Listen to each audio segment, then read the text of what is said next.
It was a typical boring day in calculus, only it was Friday, 7th period, meaning the week was almost over and spring break would finally be upon us, so everybody was getting antsy in their seats, I could tell.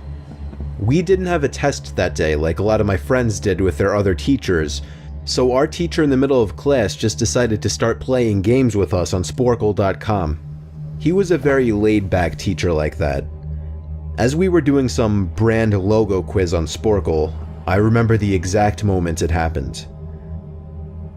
Right after my friend answered a question, I remember the exact answer too, Adidas. The dean's voice came through the loudspeaker. He sounded panicked and frantic as he told all the teachers this was not a drill and to go into lockdown.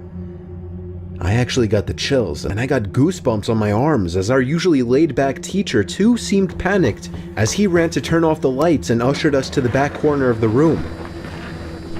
We all sat in silence for about 2 minutes, and then the usual buzzing that came from a panel in the back of the room ceased, indicating that the school must have cut all the power.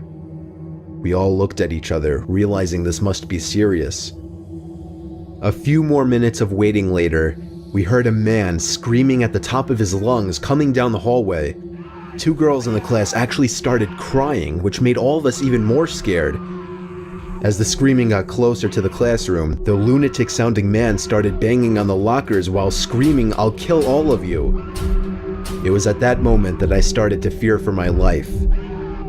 My teacher shushed us as we all looked at each other to see our peers' reactions.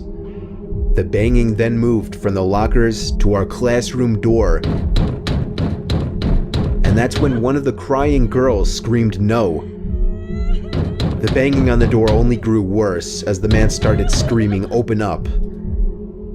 2 of the girls in the class were crying out loud now.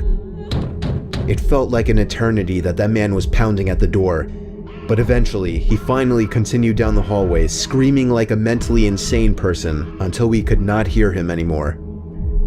I'd say 10 minutes later, though it felt like half an hour given the situation, the dean came back on the loudspeaker explaining the situation, which was surprising for him to do.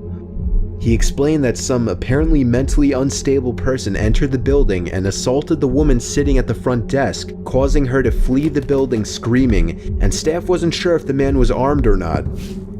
Now this was before the school had cameras or could afford proper security, so the school was wide open to something like this happening. The staff had done a sweep of all the hallways and classrooms and couldn't find him, so the dean instructed the teachers to resume teaching but to keep all the doors locked and to not let any students leave for any reasons.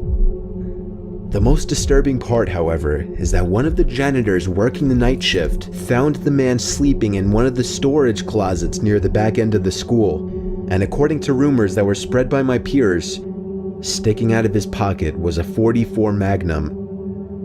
The janitor must have done something stupid to wake him up, for example, leaving the closet door open, because by the time a police officer could arrive on the scene, the man was gone. My entire class, as far as I know, to this day, has no idea if this man was ever found, but I like to think that right now, he's being given the proper help that he needs.